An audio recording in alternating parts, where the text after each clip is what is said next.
My name is Mark Hake. I'm from Scottsdale, Arizona, and I am very interested in your policies on diversification and also how you concentrate your investments. And I've studied your annual reports going back a good number of years, and there's been years where you had a lot of stocks in your marketable, equitable securities portfolio, and there was one year where you only had 3 in 1987.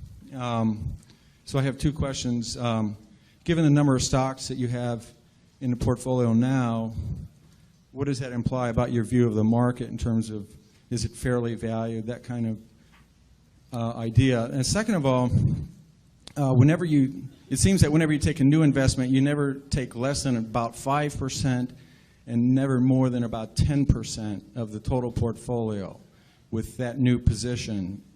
And I wanted to see if I'm correct about that. Yeah, well, on the second point, that really isn't correct. We have positions which you don't even see because we only listed the ones above 600 million in the last report, and obviously those are all smaller positions. Sometimes that's because they're smaller companies and we couldn't get that much money in. Sometimes it's because the prices moved up after we bought them. And sometimes it's because we may be selling the position down even.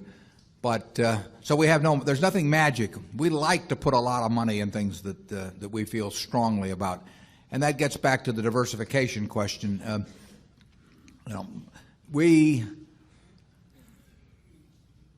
think diversification is, as practiced generally, makes very little sense for anyone that knows what they're doing. Diversification is a protection against ignorance. I mean, if you want to make sure that nothing bad happens to you relative to the market, you own everything. There's nothing wrong with that. I mean, that is a perfectly sound approach for somebody who does not feel they know how to analyze businesses.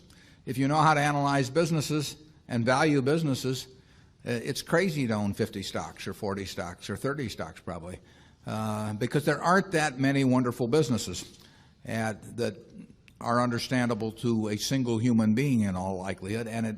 And to have some super wonderful business and then put money in number 30 or 35 on your list of attractiveness and forego putting more money into number 1 just strikes Charlie and me as madness.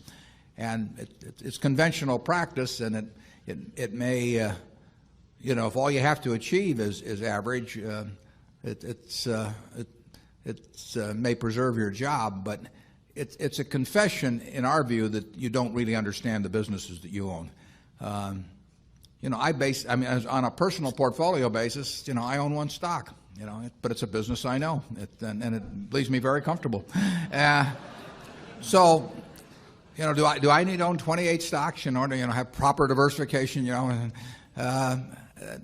be nonsense. And within Berkshire, I could pick out 3 of our businesses, and I would be very happy if they were the only businesses we owned and I had all my money in Berkshire. Now, I love the fact that we can find more than that and that we keep adding to it. But 3 wonderful businesses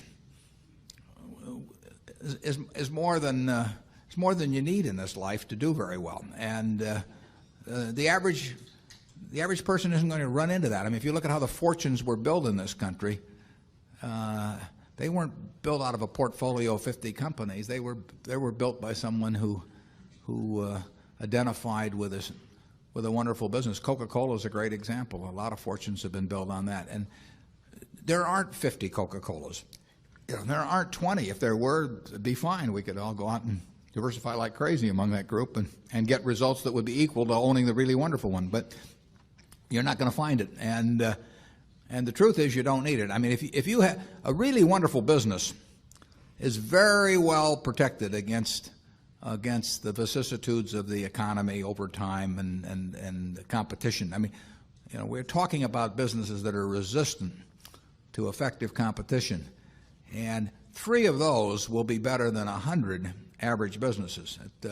And they'll be safer, incidentally. I mean, there is less risk in owning 3 easy-to-identify wonderful businesses than there is in owning 50 well-known big businesses. And it's amazing what has been taught over the years in finance classes about that. But if I had to bet the next 30 years on the fortunes of of my family that would be dependent upon the income from a given group of businesses. I would rather pick 3 businesses from those we own than own a diversified group of 50.